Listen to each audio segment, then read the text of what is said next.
नमस्कार दोस्तों, आज हम आए हुए हैं गोपी चंद जी के घर पे। और सर नमस्कार, कैसे हैं आप? हाँ जी, बिल्कुल बढ़िया। आपको क्या परेशानी थी?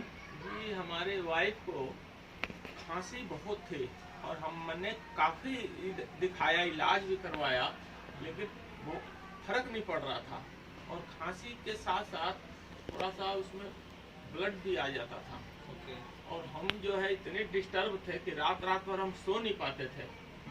लेकिन हमारे को ये आईएमसी का एलो कुक एलोकॉप केयर। हाँ, एलो कुक केयर, हाँ जी। ये हमारे लिए रामबाण साबित हुआ।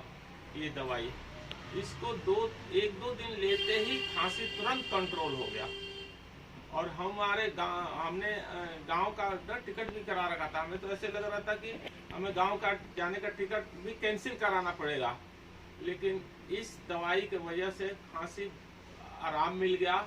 और हम जो शादी में अटेंड करने वाले थे, वो जाके हम अटेंड कर लिए शादी। तो ये तो हमारे लिए बहुत ही रामबाण काम किया। और मैं चाहूँगा कि अगर ऐसी कोई भी दिक्कत हो, ये बिल्कुल निरापद है और बहुत बढ़िया है, इसमें कोई दो राय नहीं। इतने आत्मविश्वास पैदा कर दिया इस दवाई ने। हम रात रात भर सो नहीं पाते थे। अब जिसके सर पे बीतती है उसी को पता होता है कि खांसी कितनी दिक्कत करती है, और जब इस तरीके से दिक्कत आ जाए तो। ठीक है सर, धन्यवाद, थैंक यू सर। बहुत बढ़िया बोला भी आपने, बहुत बढ़िया। हम आपको ये भेज भी देते हैं आपका।